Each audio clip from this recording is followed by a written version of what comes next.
तो यह सवाल केवल मध्य प्रदेश में नहीं उठ रहा कि अगला मुख्यमंत्री कौन है, छत्तीसगढ़ का अगला मुख्यमंत्री कौन होगा। अब हर किसी की जुबान पर बस यही सवाल है और इसी सवाल का जवाब खोजने के लिए बीजेपी के राष्ट्रीय नेतृत्व ने 3 पर्यवेक्षकों को नियुक्त कर दिया है और 10 दिसंबर को रायपुर में विधायक दल की बैठक होगी।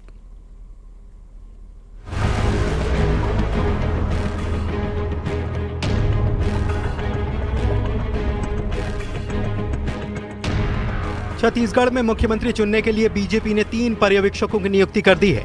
तीनों ऑब्जर्वर केंद्रीय मंत्री अर्जुन मुंडा, सर्बानंद सोनोवाल और पार्टी महासचिव दुष्यंत कुमार गौतम कल तक रायपुर पहुंच जाएंगे। इसके बाद प्रदेश प्रभारी ओम माथुर और नितिन नवीन के साथ विधायकों की रायशुमारी होगी। कहा जा रहा है कि शनिवार या रविवार को विधायक दल की बैठक में सीएम के नाम का ऐलान किया जा सकता है। वैसे सीएम पद की रेस की बात करें तो प्रदेश के 4 बड़े चेहरे इसमें शामिल हैं। डॉक्टर रमन सिंह, अरुण साव, रेणुका सिंह और विष्णुदेव साय। 15 सालों तक सत्ता संभालने का अनुभव रखने वाले डॉक्टर रमन सिंह सबसे पहले पायदान पर हैं। वे पार्टी का बड़ा चेहरा हैं। इसके बाद सांसद और पार्टी के प्रदेश अध्यक्ष अरुण साव का नाम आता है, जिनके नेतृत्व में पार्टी ने एक बार फिर से प्रदेश में सरकार बनाई। वहीं महिला दावेदार के रूप में एक नाम रेणुका सिंह का भी है, जो केंद्र में मंत्री रह चुकी हैं और पार्टी के कहने पर विधानसभा चुनाव लड़कर जीत दर्ज कर चुकी हैं। चौथा नाम आदिवासी चेहरे के तौर पर विष्णुदेव साय का भी है। साय पार्टी के प्रदेश अध्यक्ष रह चुके हैं और पार्टी के कहने पर कार्यकाल के बीच में ही पद छोड़कर अनुशासित कार्यकर्ता की तरह काम करते रहे हैं।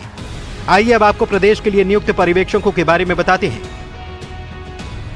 अर्जुन मुंडा बीजेपी का आदिवासी चेहरा, झारखंड के सीएम रह चुके हैं। वर्तमान में केंद्रीय जनजाति मामलों का मंत्रालय संभाल रहे हैं। सर्बानंद सोनोवाल असम से आते हैं। केंद्रीय बंदरगाह, जहाजरानी और आयुष मंत्री हैं। असम के सीएम रह चुके हैं। दुष्यंत कुमार गौतम अनुसूचित जाति वर्ग के नेता हैं। संघ की पृष्ठभूमि से आते हैं। वर्तमान में बीजेपी के राष्ट्रीय महासचिव हैं। राष्ट्रीय नेतृत्व ने छत्तीसगढ़ के चुनाव के बाद यहाँ के विधायक दल की बैठक लेने के लिए 3 पर्यवेक्षक नियुक्त किए हैं, अर्जुन मुंडा जी, सोनोवाल जी और तीसरा गौतम जी, संगठन के महामंत्री। मुझे लगता है कि ये तीनों पर्यवेक्षक आएंगे और सभी चुने हुए विधायकों से राय मशविरा लेके और उनके राय के आधार पे केंद्र से सहमति लेकर दल के नेता का चयन की प्रक्रिया को समाप्त करेंगे। कुल मिलाकर शनिवार को रायपुर पहुंच रहे 3 केंद्रीय पर्यवेक्षक सीएम का चेहरा चुनने के लिए ही आ रहे हैं। ऐसे में देखना होगा कि इस बार पार्टी का सीएम पद का चेहरा कौन होगा। क्या पार्टी सामान्य वर्ग के चेहरे पर फिर से दांव खेलेगी या फिर ओबीसी चेहरे को सीएम बनाया जाएगा। सवाल ये भी कि क्या छत्तीसगढ़ को पहली महिला मुख्यमंत्री मिलने वाली है या फिर आदिवासी बाहुल्य राज्य में बीजेपी आदिवासी चेहरे को भी चुन सकती है। Bureau report, news 18।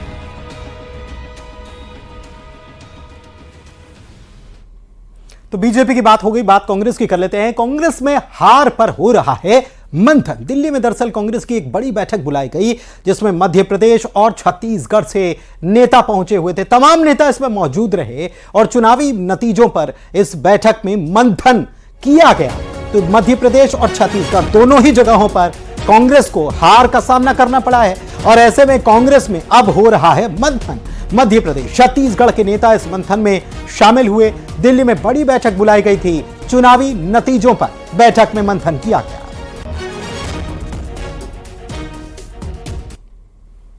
तो ये 2 तस्वीरें आपको दिखा रहे हैं मध्य प्रदेश और छत्तीसगढ़ के चुनाव में, जो विधानसभा चुनाव में जो कांग्रेस को हार मिली है उसमें मंथन का दौर शुरू हो चुका है।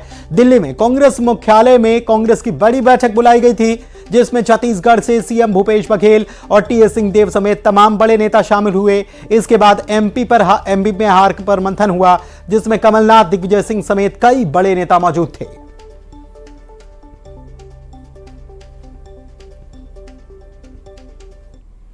और ये बैठक हुई और उसके बाद छत्तीसगढ़ राज्य की प्रभारी कुमारी सैलजा ने मीडिया से बात की और कहा कि चुनाव पर सबने अपने विचार रखे हैं। हम हारे हैं, कोई भी सर्वे हो, सबने कांग्रेस को जितवाया।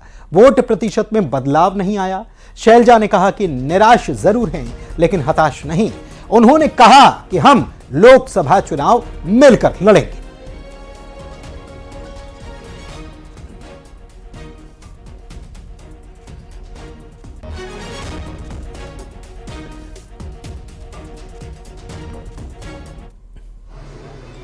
इस चुनाव के बारे में समीक्षा की, अपने विचार रखे, अपनी बातें कही।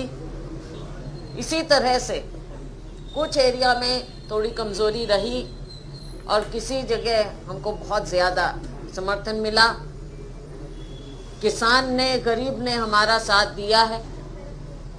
जो जहां हमें लग रहा है कि कुछ कमियां रही, उन कमियों को आने वाले समय में अब हमने, आप ये मत समझ लीजिए कि ये चुनाव खत्म हो गया तो हमारा काम खत्म हो गया। हमारे साथी, हमारे वर्कर, हमारे नेतागण हर जगह, हर कोने में जाएंगे। तो सब मिलकर 24 के लिए तैयारी करेंगे, कुमारी सैलजा कह रही हैं। लेकिन एक तरफ दिल्ली में कांग्रेस के बीच विधानसभा चुनाव की हार पर मंथन चल रहा था, तो दूसरी तरफ छत्तीसगढ़ में बैठे बैठे पूर्व विधायक बृहस्पति सिंह ने ऐसा बम फोड़ा कि उसका धमाका दिल्ली तक सुनाई दिया। हमेशा की तरह बृहस्पति के निशाने पर थे टीएस बाबा, लेकिन दिल्ली में जब बाबा से सवाल किया गया तो उन्होंने अपने अंदाज में इस पर जवाब दे डाला।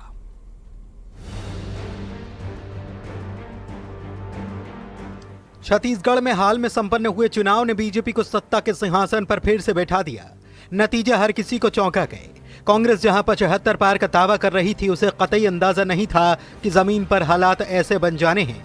कांग्रेस में हार के बाद हर कोई हैरान था, क्या कार्यकर्ता और क्या दिग्गज। खुद डिप्टी सीएम टीएस बाबा बोले, मुझे अंदाजा तक नहीं था कि मैं हार जाऊंगा। लेकिन दूसरी तरफ हार के बाद अब कांग्रेस के भीतर ब्लेम गेम चल पड़ा है। इसकी शुरुआत की है पूर्व विधायक बृहस्पति सिंह ने। ये वही बृहस्पति सिंह हैं जिन्होंने भरे सदन में टीएस सिंहदेव पर आरोप लगा दिया था कि बाबा उन पर जानलेवा हमला करा सकते हैं। बात पुरानी जरूर हो गई, लेकिन अदावत की कहानी ने एक बार फिर से नतीजों के बाद नया रंग लिया है। नतीजों से पहले जहां बृहस्पति सिंह टीएस सिंहदेव को लेकर पार्टी को चेताते हुए ये कह चुके थे कि बाबा महाराष्ट्र के शिंदे की तरह खेल कर सकते हैं, वहीं नतीजों के बाद अब बृहस्पति सिंह की जुबान से बाबा के खिलाफ जहर बुझे तीर चल रहे हैं। उन्होंने क्या कहा, ये सुनिए। ये सामंतशाही प्रवृत्ति जब तक समाप्त नहीं होगा, कांग्रेस को फिर से आने में दिक्कत जाएगा। राजा महाराजा का एक भी गुण इनमें नहीं है। ये तो शोषक वर्ग के तरह हैं। ये जनता की शोषण करते हैं और इसलिए जनता ने इनको सबक सिखाया है। अब सोचो ना, एक महाराजा होकर 14 सीट की चैलेंज कर रहे हो और 94 वोट से आ रहे हो, विधायक नहीं पहुंच पा रहे हो। जो लोग गड़बड़ करने वाले हैं, कांग्रेस को धोखा देने वाले हैं, इनको कान पकड़ के कांग्रेस से बाहर करो, नहीं तो लोकसभा चुनाव में फिर खामियाजा भुगतना पड़ेगा। इधर जब टीएस सिंहदेव से कांग्रेस के मंथन और बृहस्पति सिंह के गंभीर आरोप पर सवाल किया गया तो उन्होंने क्या कहा, ये भी सुनिए। बिल्कुल उनकी बात सुनी जानी चाहिए और जो सही कार्रवाई हो वो करना चाहिए। आरोप जो उन्होंने लगाया कि षड्यंत्र आपने किया है सरकार को हराने का, जो वो कह रहे हैं बिल्कुल सही होगा। बात यहाँ लाएं और यहाँ रखें और पार्टी जो निर्णय लेगी सलाखों पर। टीएस सिंहदेव भले ही इस बयान पर ज्यादा कुछ न बोलते हुए सामान्य प्रतिक्रिया देते दिख रहे हों, लेकिन बृहस्पति सिंह के इस बयान ने एक बार फिर से छत्तीसगढ़ की सियासी फिजा को गरमाया है। देखना होगा कि हार के सदमे से अभी तक बाहर न निकल पाई कांग्रेस इस ब्लेम गेम से कैसे पार पाएगी। Bureau report, news 18 Madhya Pradesh, Chhattisgarh. और इधर बीजेपी के नेता धर्मलाल कौशिक ने बृहस्पति सिंह का बयान पर पलटवार किया है, जहां उन्होंने कहा कि कांग्रेस वालों को समझना चाहिए था कि टीएस बाबा का कितना प्रभाव है। कांग्रेस ने बृहस्पति सिंह जैसे दमदार विधायक का टिकट काटा। कांग्रेस अंतर कलह को इनकार करती रही, लेकिन अंतर कलह ही कांग्रेस को ले डूबी है। ऐसा है तो इसको कांग्रेस वाले को समझना था कि टीएस देव का प्रभाव कितना है। शायद उस प्रभाव को लोग नहीं समझ पाए और बृहस्पति सिंह के अनुसार में कि उन्होंने जिस प्रकार से लांछन लगा रहा है, तो बृहस्पति सिंह जी का इतने दमदार विधायक का टिकट काटे गए, चुप रहे, मौन रहे और सब मिलकर के अमरजीत का बयान है कि एक दूसरे को निपटाते रहे। वास्तविक में जिस बात को हम लोग बोल रहे हैं कि कांग्रेस के अंदर जो अंतरकलह है, इसको ये लोग इंकार करते रहे, लेकिन अंतरकलह से संगठन भी जूझ रहे थे, सरकार भी जूझ रही थे और इनके अंतरकलह का जो परिणाम है कि विकास के बजाय वर्चस्व की लड़ाई लड़ने में 5 साल गंवा दिए।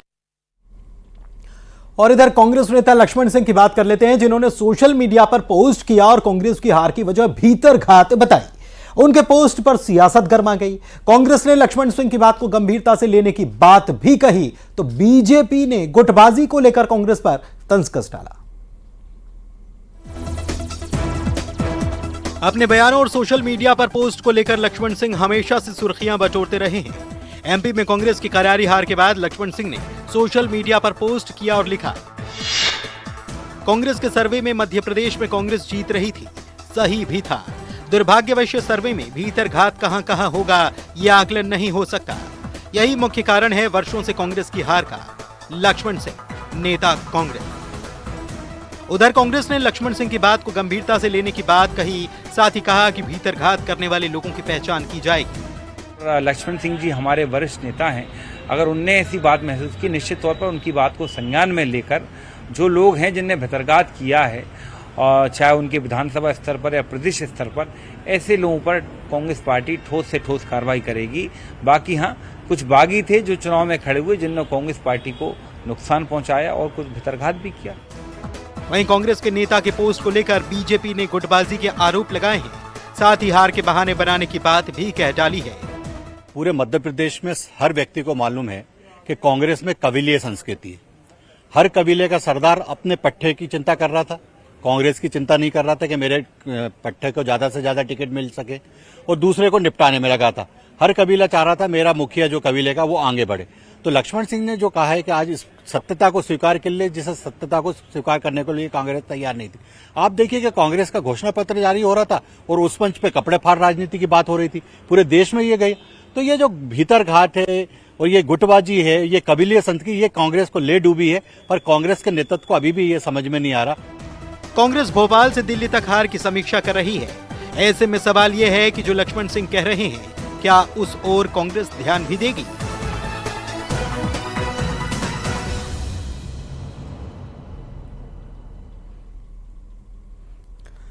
चलिए बढ़ते आगे, छत्तीसगढ़ की बात कर लेते हैं। छत्तीसगढ़ में राज बदलने के साथ ही गाज गिरने का सिलसिला शुरू हो चुका है। भले ही सीएम कौन होगा ये अभी तो तय नहीं, लेकिन शासन के काम के स्टाइल में बदलाव दिखाई देने लगा है और सत्ता के निशाने पर अब आ गए हैं करीब 2.5 दर्जन अधिकारी। लेकिन क्यों, इस रिपोर्ट के जरिए जानते हैं।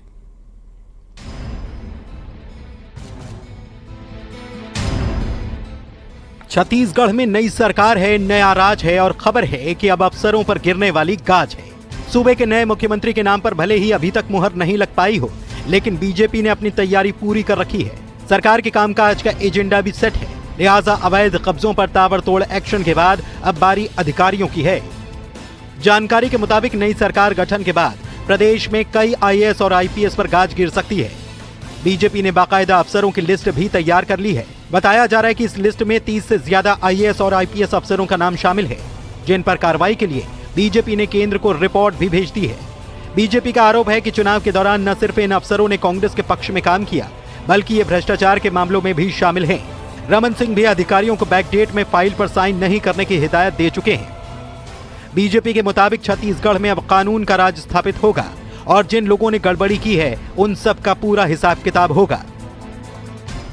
कानून का राज स्थापित होगा, जिन लोगों ने भी गलत काम किया है उसके ऊपर में कार्रवाई होगी। हमने पूरे अधिकारियों को इस बात का कि कोई भी बैक डेट में किसी प्रकार के कोई आदेश निर्देश जारी ना करें, बैक डेट में किसी भी प्रकार के पेमेंट ना करें, नहीं तो अन्यथा उनको आने वाले समय पर इसका खामियाजा भुगतने के लिए तैयार रहना चाहिए। जिन लोगों ने गड़बड़ की है उनके ऊपर तो गाज गिरेगी। अभी भी कुछ अफसर लोग मंत्रालय में बैठ के गड़बड़ कर रहे हैं। उधर करारी हार का सामना कर रहे सत्ता से विपक्ष में पहुंची कांग्रेस मांग कर रही है कि जिन अधिकारियों ने गड़बड़ी की है उनका नाम सार्वजनिक किया जाए। जिन अधिकारियों ने गड़बड़ी की है उनके नाम सार्वजनिक करें। क्यों डरते हैं नाम सार्वजनिक करने से? सिर्फ हवाई बयान करके अधिकारियों और कर्मचारियों को भयभीत करना उचित नहीं है। इन्हीं अधिकारियों और कर्मचारियों के बदौलत सरकार के काम होते हैं, और अगर ऐसे वो आरोप लगा रहे हैं तो उनके नाम सार्वजनिक करें। जनता के बीच वो अधिकारियों के नाम सामने आएंगे तो बयानबाजी करना और आरोप लगाना ही भारतीय जनता पार्टी के नेताओं का काम है। ये इनको डर किस बात का है? सियासत का यही फसाना है, अधिकारियों पर निशाना है। सत्ता में हो तो अधिकारियों का बचाव, विपक्ष में हो तो अधिकारियों पर वार और सरकार बदले तो कार्रवाई की तलवार। राजनीति अपना फर्ज बखूबी निभा रही है। Bureau report, news 18। पुणे का एक युवक साइकिल पर सवार होकर अयोध्या जा रहा है। राम लला की प्राण प्रतिष्ठा में वो शामिल होना चाहता है। इतना ही नहीं, वो रास्ते भर लोगों को सनातन के प्रति जागरूक भी कर रहा है।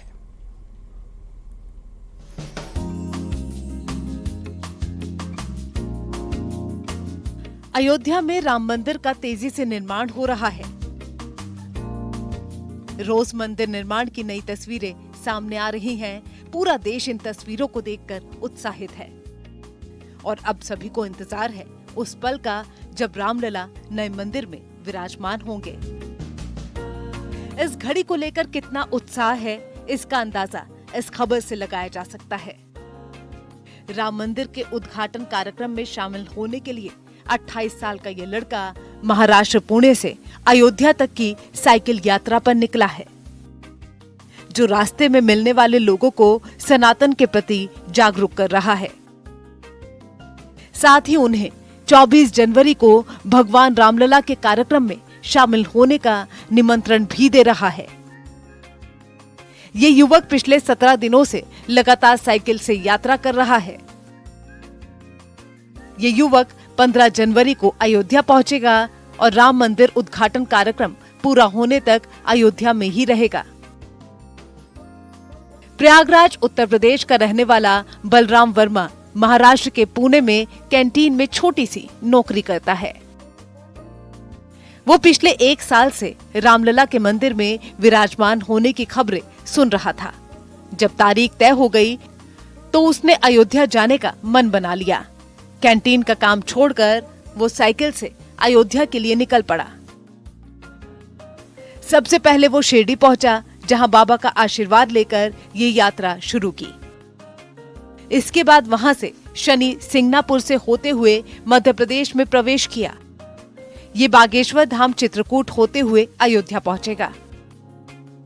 ये रास्ते में पड़ने वाले धार्मिक स्थलों के दर्शन करते हुए आगे बढ़ रहा है। रास्ते में वो खंडवा में स्थित नर्मदा नदी किनारे ओंकेश्वर मंदिर पहुंचा, जहां पूजा अर्चना करने के बाद अपनी यात्रा को आगे बढ़ाया और फिर उज्जैन में महाकाल के दर्शन किए। महाकाल के दर्शन करने और आशीर्वाद लेने के बाद वो सागर से होते हुए बागेश्वर धाम जा रहा है।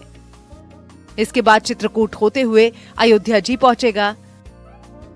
बलराम वर्मा इस दौरान करीब 2000 किलोमीटर की साइकिल से यात्रा करेगा। बलराम एक दिन में 50 किलोमीटर तक की यात्रा कर लेता है। शाम के समय जहां पर मंदिर या कोई धर्मशाला होती है तो वहां पर वो पड़ाव लेता है।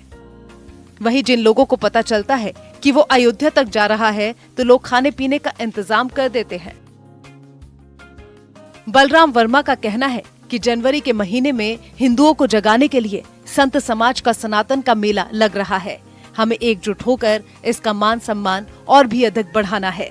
यही संदेश देने के लिए वो अयोध्या जा रहा है। न्यूज़ 18 के लिए अमित गौतम की रिपोर्ट। और इसी के साथ खबर असरदार में आज के लिए बस इतना ही। एक छोटे से ब्रेक के लिए रुक रहे हैं, जल्द लौटेंगे।